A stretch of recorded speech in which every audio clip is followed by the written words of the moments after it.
What's up, y'all? My name is Devontae, and I sacrificed my time so you don't have to.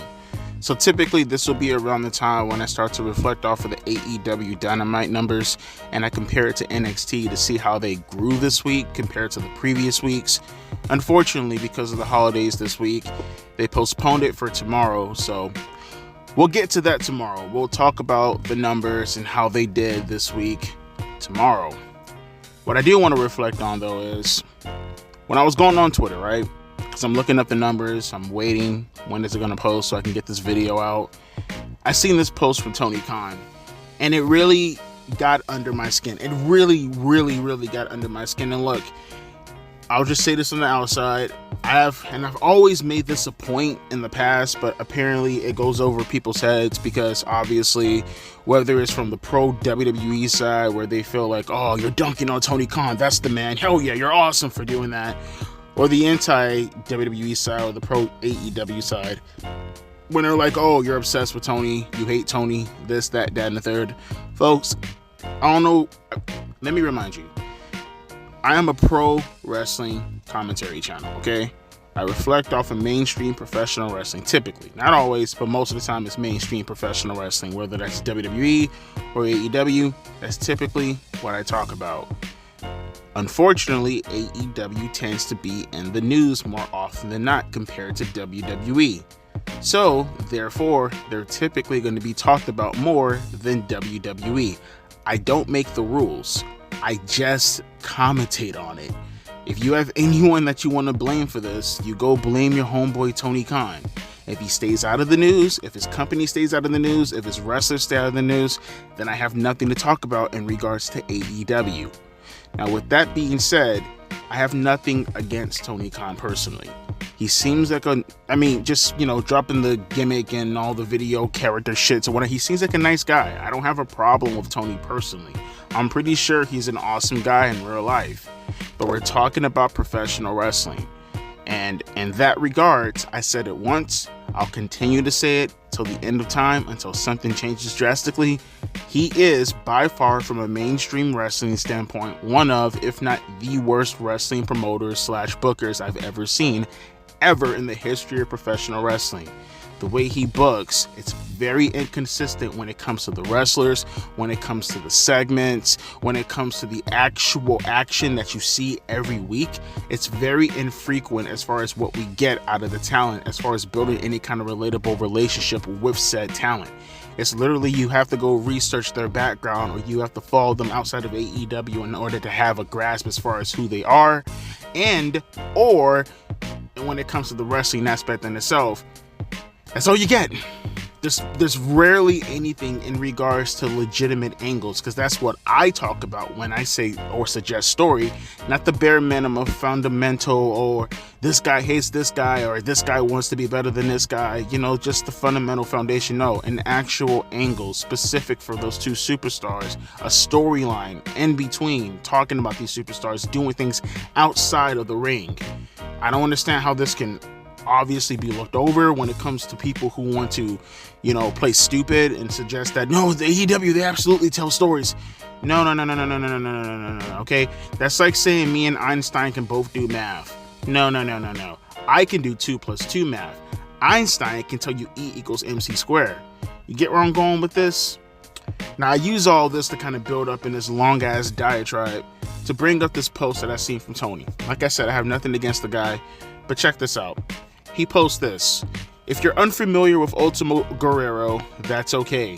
He's one of my all-time favorites. Plus, we'll have an informative video package about this legend from CMLL this Friday night on Rampage on TNT before Ultimo Guerrero collides versus Okada, or Kazuchika Okada, Saturday on TNT. That was his Twitter post, right? And you may say to yourself, Devontae, that's innocuous as fuck. What's so bad about that? The guy has a favorite wrestler, and he wants to see the guy go out there and go wrestle his other favorite guy on an episode of Rampage. So, I'm not even going to talk about all the obvious fuckery when it comes to the fact that you paid a guy like Kazuchika Okada. I'm not even a fan of Kazuchika Okada, but I would presume a name like that, right, should probably be doing more than wrestling on Rampage, right? Again, not a fan of Kazuchika. but I know enough of his work to know that maybe his star power, at least within your company, requires something a little bit more than just Rampage.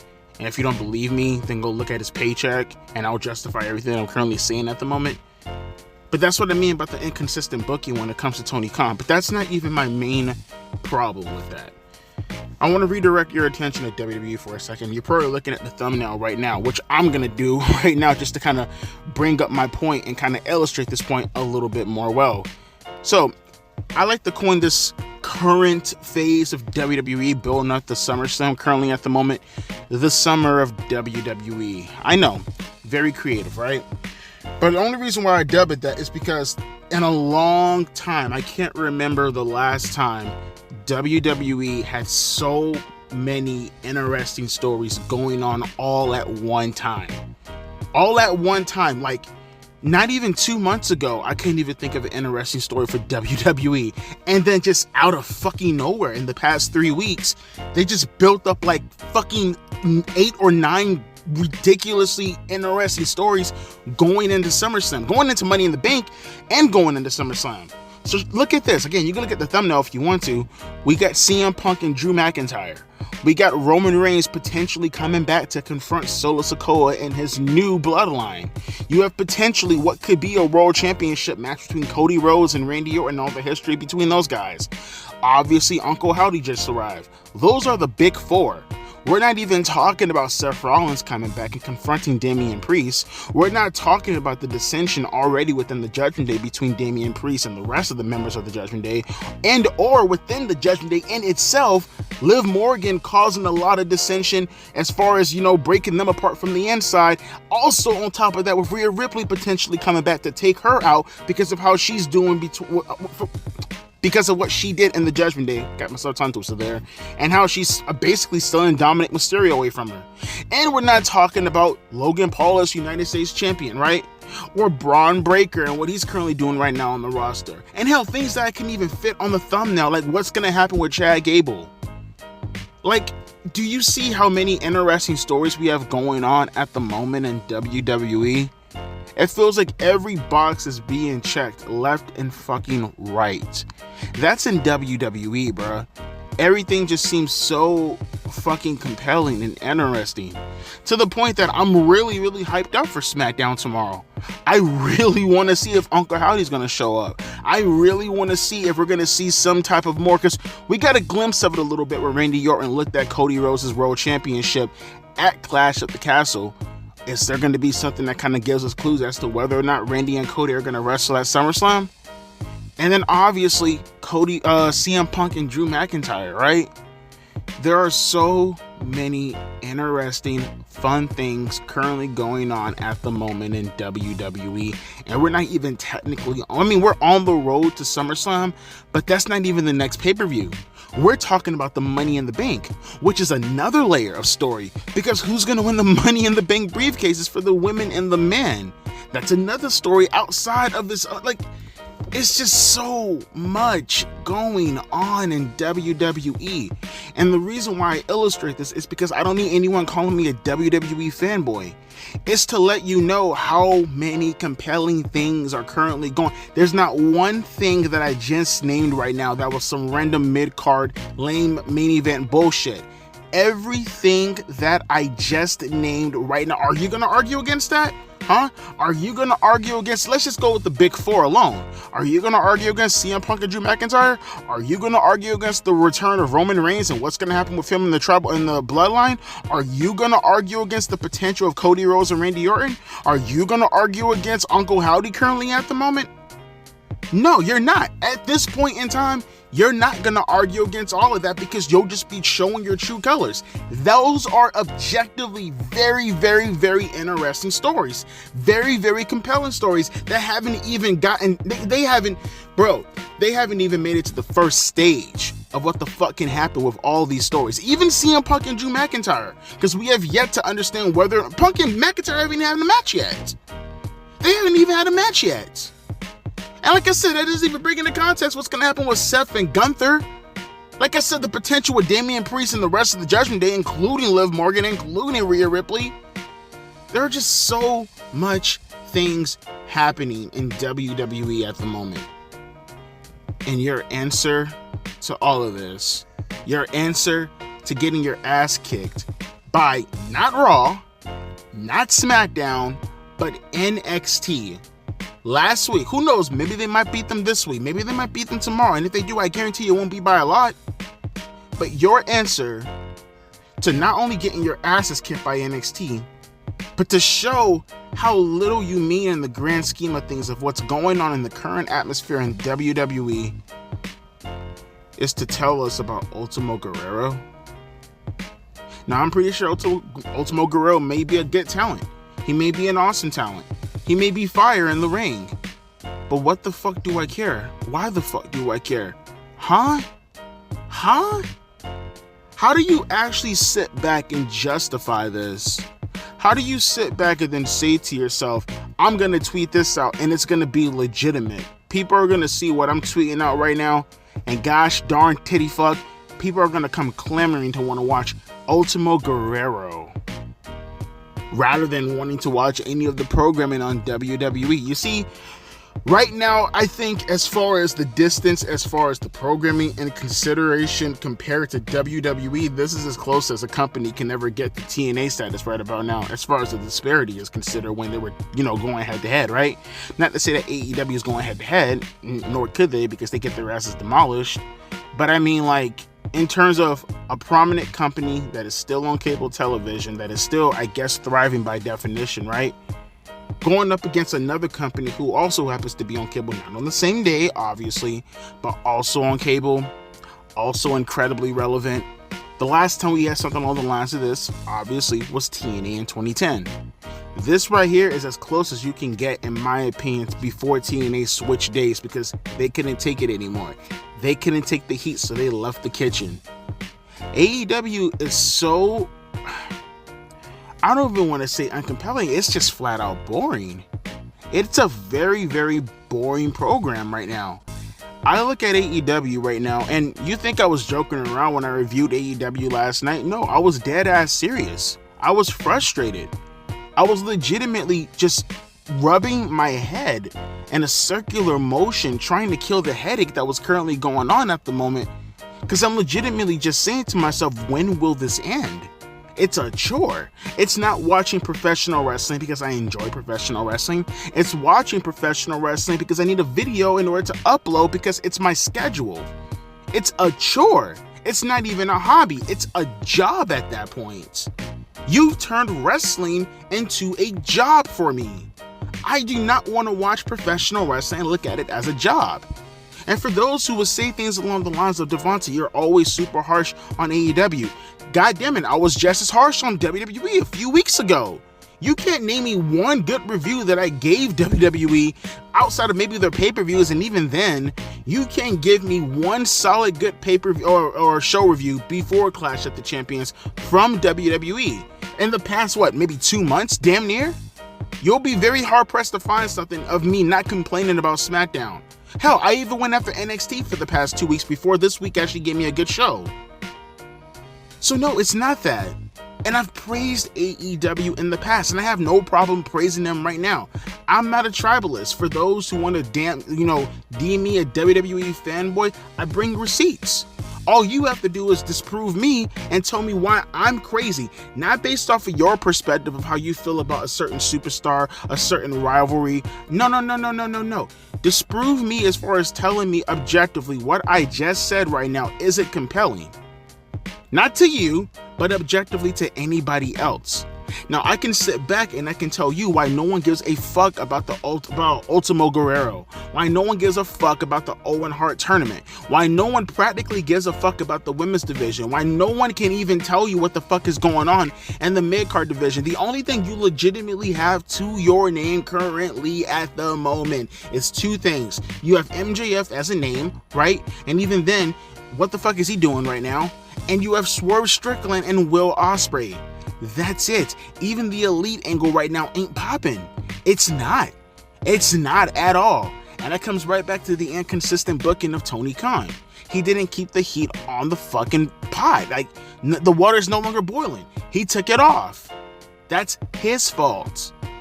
It's more of it's not just even the inconsistent booking. It's the imagery that is put upon the wrestlers as is. No one wants to see Jack Perry.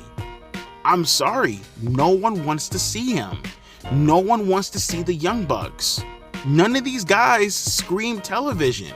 I'm sorry to some of the New Japan Pro Wrestling fans out there. I'm pretty sure he's a compelling superstar in Japan. I'm pretty sure he's a compelling superstar in the Indies. And hell, with that, by definition, he fits AEW. But speaking to a casual viewing audience, which I actually will say that I'm a casual fan as far as how I actually engage with the product. Not obviously, I'm a part of the IWC. Fuck, I own a channel that's a voice within the IWC. I'm not stupid.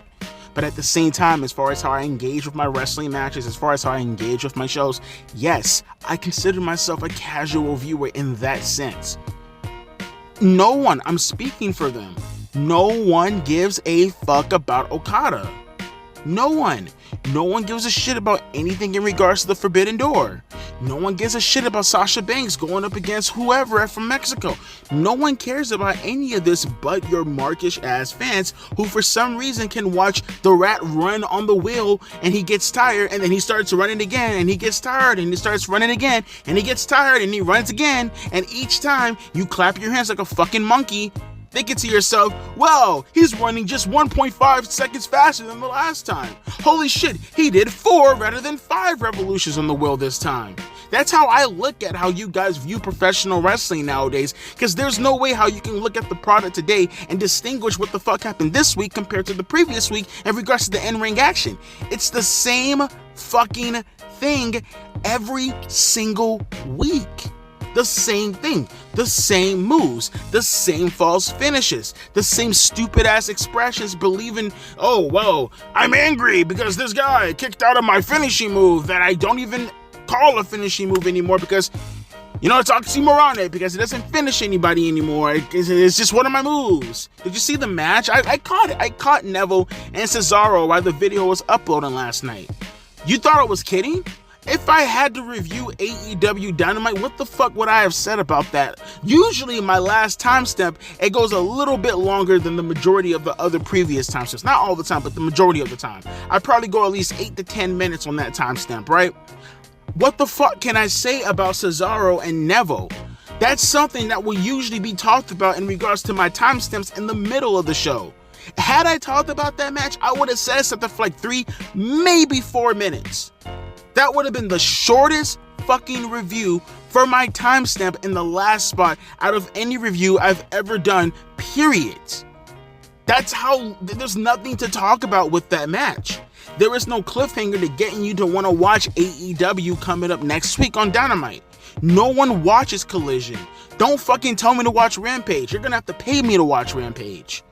No one gives a fuck about any of these shows, and that's your fault.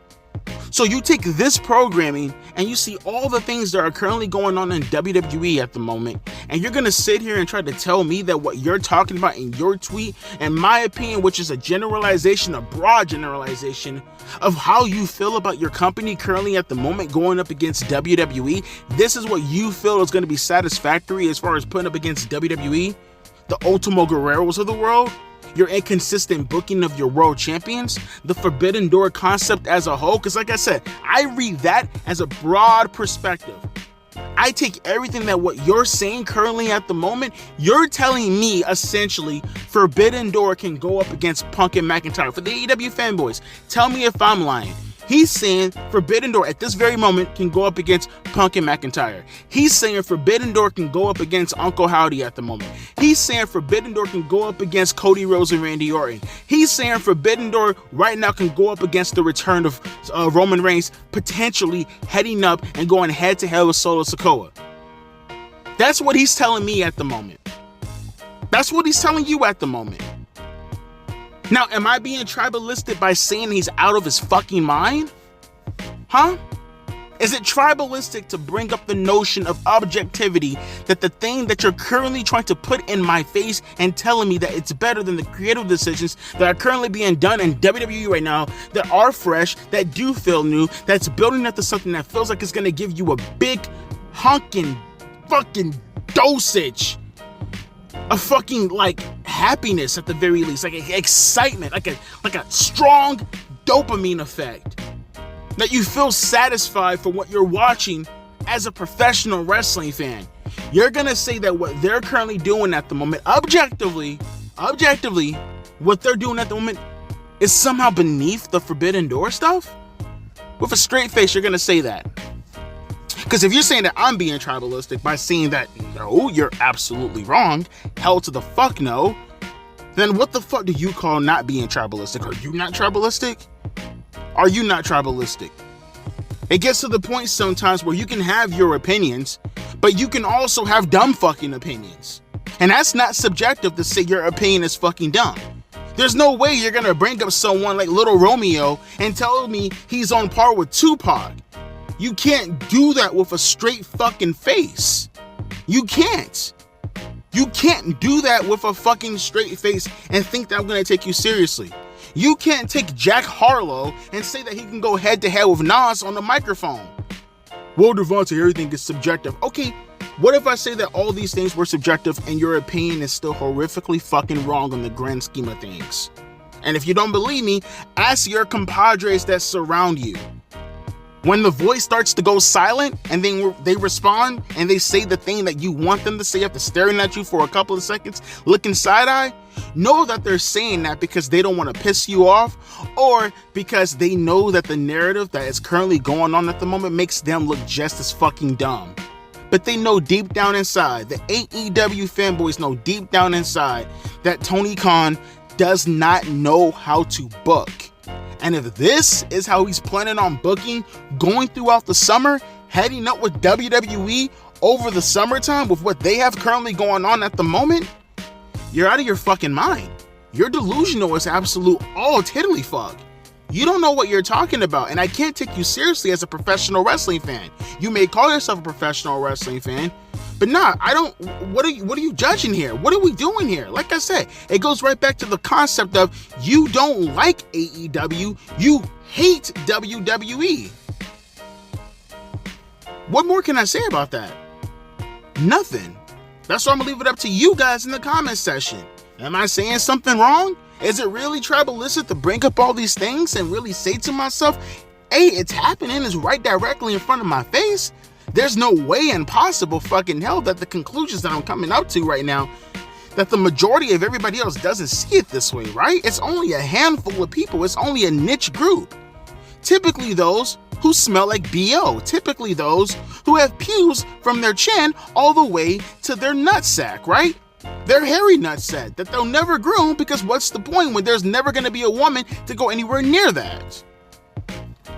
Like, I'm not losing my mind here. You're losing your mind. But you losing your mind is something normal. But you're going to make me lose my mind with what you consider normal. Fuck no, you're not going to gaslight me like that. WWE currently at the moment is fucking killing it right now. And what Tony Khan happens to be doing right now with his product is absolutely doing the complete fucking opposite. And no one ain't telling me anything else fucking differently. And if you don't believe me, then do me a favor and you go watch AEW. And you go watch the same match happening in the opener, in the middle, all the way to the beginning, and then doing the exact same type of stuff that you did from the opener, the middle, and the beginning, or the opener, the middle, and the ending on fucking Rampage. Just take that and then do the same concept of Collision and then charge you $50 to do the same concept on the pay-per-view. It's fucking maddening. It's fucking maddening. But let me get the fuck up out of here. I'm gonna let you guys talk about this amongst each other in the comment section. Don't forget, tomorrow I'll be back with SmackDown, and I'll be back with the ratings to talk about whether or not AEW did good or did bad this week. Not that it matters, because in the end of the day, objectively, not if I tell subjectively, objectively, AEW currently right now at the moment has no fucking clue what the hell they're doing. And it's nothing you're going to tell me that's going to change my mind anytime soon. As always, my name is Devontae, and I'll be catching you guys later. Deuces, P. Ice.